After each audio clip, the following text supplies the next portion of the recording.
সালাম আলাইকুম, সবাই কেমন আছেন? আশা করি সকলে ভালো আছেন। গত বছরের শেষটা জয় দিয়ে শেষ করেছিল লেস্টার সিটি। টানা ২ ম্যাচ হারের পর ৩০শে ডিসেম্বরের জয়টা তাদের জন্য খুবই দরকার ছিল। কিন্তু নতুন বছরের শুরুটা আবার হারে করতে হয় পূর্ব মিডল্যান্ডের ক্লাবটিকে।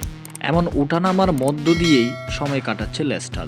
তবে সোমবার রাতে আবার হাসি ফিরেছে লেস্টার শিবিরে।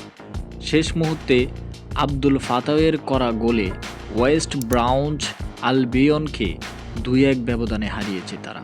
এই ম্যাচে লেস্টারের শুরুর একাদশে ছিলেন বাংলাদেশের মিডফিল্ডার হামজা চৌধুরী এবং পুরো ৯০ মিনিট মাঠে খেলেছেন তিনি।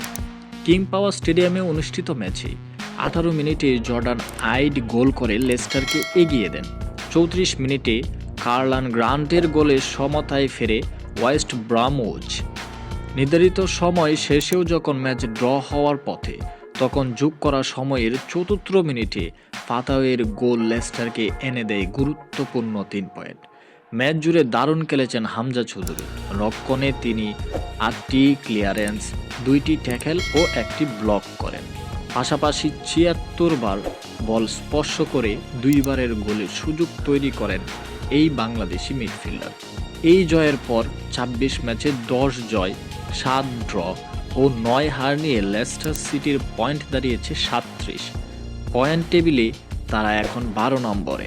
প্রিমিয়ার লিগে ওঠার জন্য প্লে অফ খেলতে হলে সেরা ৬-এর মধ্যে থাকতে হবে, যেখানে ৬ নম্বরে থাকা ওয়াটফোর্ডের চেয়ে লেস্টার পিছিয়ে আছে ৪ পয়েন্টে। অন্যদিকে সমান ম্যাচে ৬ পয়েন্ট কম নিয়ে ওয়েস্ট ব্রমউজ আছে ১৮ নম্বরে। ৫২ পয়েন্ট নিয়ে তালিকার শীর্ষে রয়েছে কভেন্ট্রি সিটি।